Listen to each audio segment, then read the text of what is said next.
There you go, little update, July 25th. We're out in the garage. As you see, I've cleaned the joint up quite a bit. I got half a can of garbage. Probably should have, maybe it filled up a whole can of garbage, but packed a bunch of stuff away, some of the stuff we wanted to keep, and just got the place cleaned up. We got into the corner there looking at the old 250.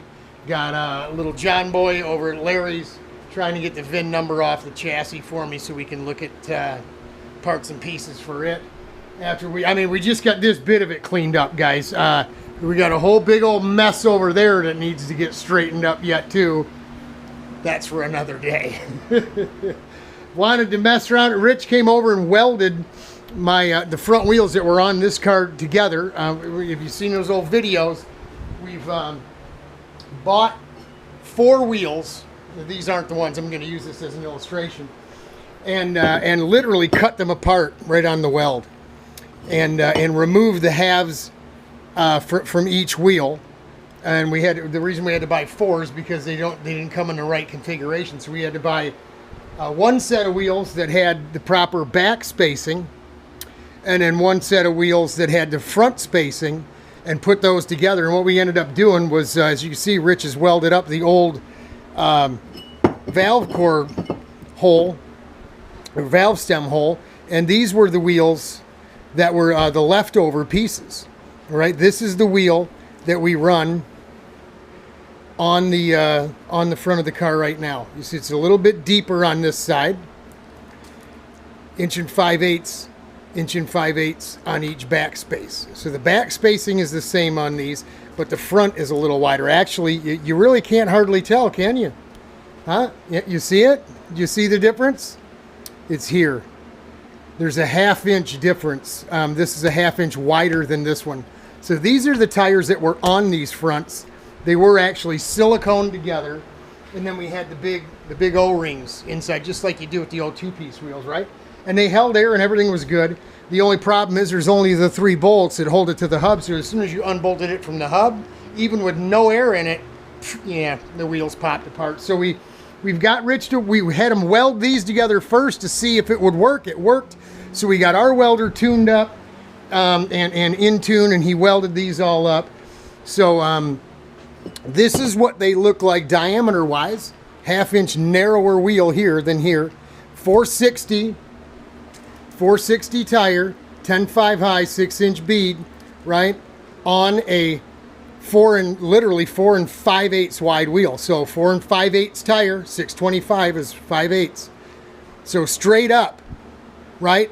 This, with 20 pounds of air in it, measures 33 3/4 circumference. This one here, same thing, 20 pounds, right? 460 tire. Let's see if I can find the writing for you. I want to prove it to you. Right there, you see it? 4.6, 10.5/6. This is an R60. These are R60Bs here, I believe, right? 60B. So, what we're doing here is going with a 1/2 inch. This is a 1 5/8 by, I think, 3 inch, which gives us, I don't know, figure out the math, folks. It ends up being 4 1/8 from inside of the rim to the inside of the rim. This one's 4 5/8. So this is a straight up. This one's 1/2 inch narrower. As you can see, they do look a little different. Not a heck of a lot. This one's only this one measures 34 inches even. This one, like I said, 33 3/4. So it's only a 1/4 inch bigger. It's only got about, maybe a 1/4 of an inch, I think, as we measured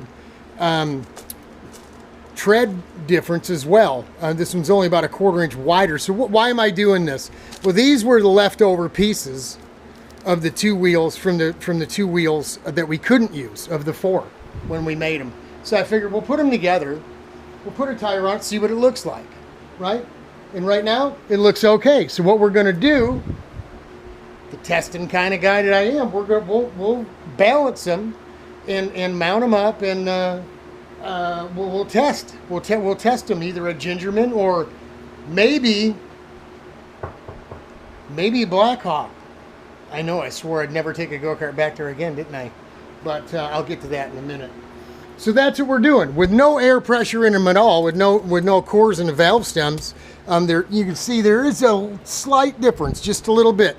Just that 1/4 inch or a 1/2 inch width of the wheel just forces the tire to be up a little bit bigger. Now this isn't a completely worn out tire, but it has got a few laps on it, and this here is brand new. So 1/4 inch difference at 20 pounds. We're not going to run them at 20 pounds, but that's how I do everything, just to get an idea of what they're doing when we start measuring things to compare one different wheel size to the other. So there you go. We've been playing with this after we got the garage cleaned up a little bit. So what's the deal with the Blackhawk thing? Well, the Supercart, first of all, thanks to Troy and Chase Flughoft. I think that's how you pronounce it, Flughoft. They're from Iowa. As I mentioned before, maybe on the internet, maybe I didn't do it in the video, but they picked up the Supercart chassis and components and parts and pieces that I bought from Todd Baker out in California. It went to with the Morrison brothers from California to Utah to the USKGP that they just got done running just today, finished, and is heading east back to Iowa with the Flughofts, and it's going to go from their home in Iowa in 2 weeks or so to Blackhawk, where they're going to race. Wanted to pick it up from them at Gingerman, but they're not going to be going to Gingerman. So we're either going to send. Right now we're looking at Joe Barth. We're trying to get Joe. See if we can talk Joe into picking it up and bringing it back with him.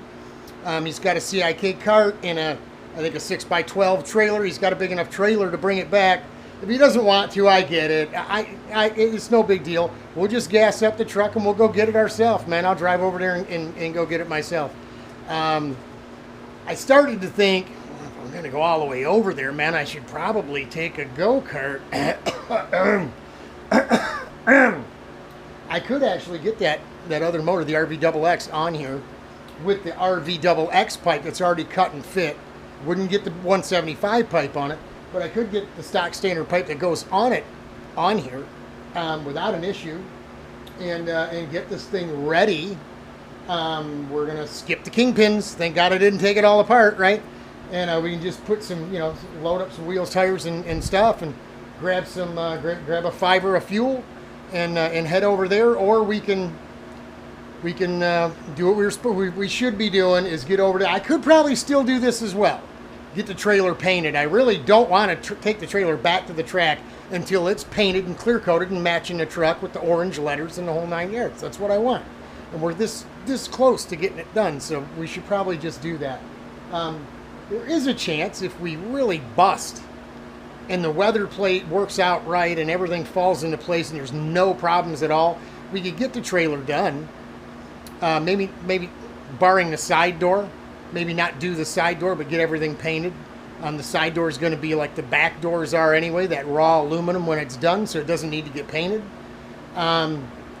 We could get all that done and get over here and get minimum just get the thing put back together with the wheels and tires and stuff and run this motor. Or we just leave everything at home, save the gas money, and just run over there in a truck and go pick up the chassis. Head out of there, stay all day, head out, and get down around past Chicago and hit a hotel. And then, head on back home. We're not going to drive over there and back. That's 14 hours just road time probably. And to spend all day. That's just way, way, way too much. So that's what we're looking at. The Supercart's headed this way. And so we've cleaned the place up a bit. Tried to, I think I've mentioned before, man, when you get done with one project, I like to clean and throw stuff out and rearrange and stuff. So we've got... tomorrow I'm running to our Metal Mart and buying about 50 feet of 1-inch square tube. We're going to make 2 more of these stands. One for Rich, adjustable, so he wants his lower. That's still going to be my load my toolbox up and my rolling pit cart at the racetrack. But we're going to make another because we're going to need another rolling stand. We're just going to need to be able to roll these carts around. So Still got, you know, a bunch of stuff going on. More than likely, gonna just go pick up the go-kart with the super cart with the pickup truck, and keep on our plan of getting the trailer painted, get everything in order, get this thing ready with the other motor to run at Gingerman, and just stay on task, stay on plan. So that's it. For a hot minute, I thought, well, if I'm going to Blackhawk, I may as well take a go-kart. And of course, Richard says, why don't you take the Briggsy? It doesn't need any work, but that's an awful long way to go to run around in the Briggsy, 2 15-minute races or whatever the 4 strokes are running over there. I'd rather just not. I'd rather just pick the stuff up and hit a hotel, you know. But that's it. That's it for the 25th. Little revival at church. Short little mini revival started tonight. Had guest preacher. I think he's going to be there Monday, Tuesday, and Wednesday as well. And then I guess a little mini revival comes to an end. So that ought to be interesting. He was really good. We enjoyed that today. So that's it. That's all we got for you. Just cleaning up, fixing up. So far so good. I mean, we aired up the wheels, and Rich's beads of weld held up. It's obviously, I think, leaking some air because it feels like it's already soft. There's no way there's 20 pounds of air in there anymore. So, Richie, we're going to have to pump them up and stick them in a bucket of water and find out where they're leaking from. And I kind of figured we were going to have to do this. I assumed there was going to be some leaks we were going to have to chase. But that's it. I think we had a little problem with plug welding. It's this wheel here. I should probably blow this one up just to make sure that what I think is going on is going on. So you put a piece of brass on the, here, let me find it. Here, I bent a little piece of flat brass and actually clamped it onto the wheel so he could weld it from the back side, right, from the inside, and plug that up, right, because this was the original front side. And this one here, actually, I told him to leave it just like this because I'm going to end up taping this off from here out, buffing this all up, and then from here in, I'm going to sandblast and paint flat black. But he insisted he wanted to flow that out, so he did. And I don't know if you can see that or not, folks, but it's cracked. It's got a crack in it. Every time he tried to put another little dab of filler rod on it, it would crack, and he'd heat it up and it would crack. It's not cracked on the inside, but obviously it's still leaking. The bead around the center of the wheel, welding the two together, that's a machine weld. That's a MIG aluminum weld, but it looked just like that. I mean, it was pretty nice. So I don't know what bit of it's leaking, but we will pump it up and we'll stick it in some water, and I'll guarantee you, I'll bet you anything, you can see it from here, that crack. Right, can you see that there? Let me zoom you right in there. Yeah, it doesn't look good. That's probably where it's leaking from. But that's it for July 25. The go-kart's eastbound and down. It's coming back to Iowa, then off to Chicago, where we're going to go and pick her up. So hang in there, y'all. Godspeed, God bless. We are praying for you. Pray for us. I need it too. We're all in this together. It'll get better. Hang in there. Hoosier Tires rule.